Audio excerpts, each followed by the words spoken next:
All right, Triticale fans, if you're not a fan of Triticale, I think maybe after this video we might recruit a few of you over to the dark side of Triticale. But I'm here in western Kansas.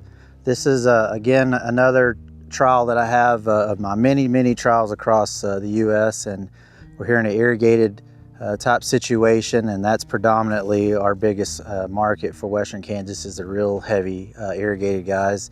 Lots of dairies and even more feed yards. But this year's been a really unique year in that western Kansas being a hot spot, and eastern Colorado and a little bit of the high plains of Texas and Oklahoma have been a bit of a hot spot for a virus this year. So 2, maybe 3, maybe all 3 of them.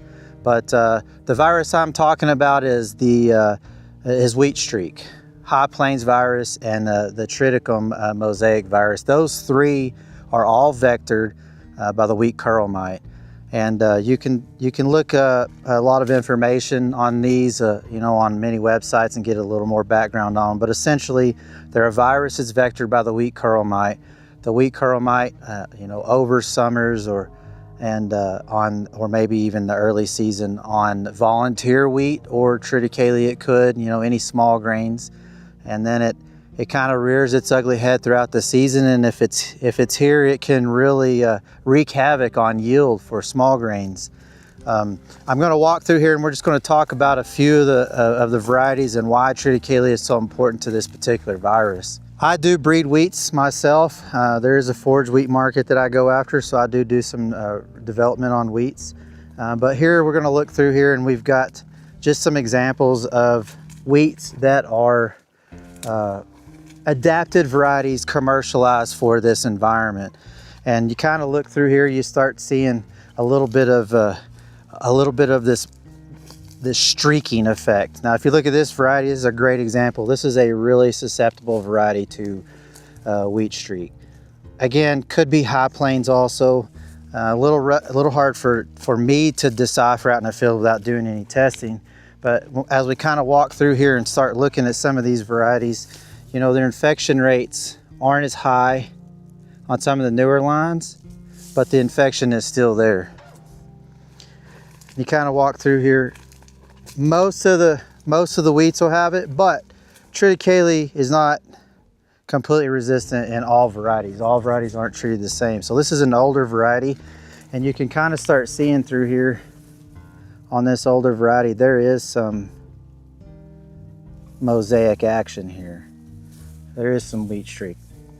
See the streaking in there? That means this particular variety is going to take a little bit of a yield hit as we move forward through the season.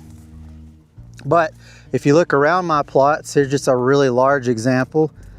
This is TriCal Flex. It's been out for, you know, 4 or 5 years or better. But if you look down through here, there is absolutely 0 infection of wheat streak virus. You can pull that back and really look down in the leaves. Very high rates of tolerance. As we kind of move around here, I'll take you through and look at some other trits. You know, this is a really good location. This is another one of my experimentals that we're excited about. Good disease tolerances, good maturity. As I walk through here, we come out. Here's a replication of a lot of wheats, adaptive wheats for this area. You're going to see pretty high infection rate of wheat streak.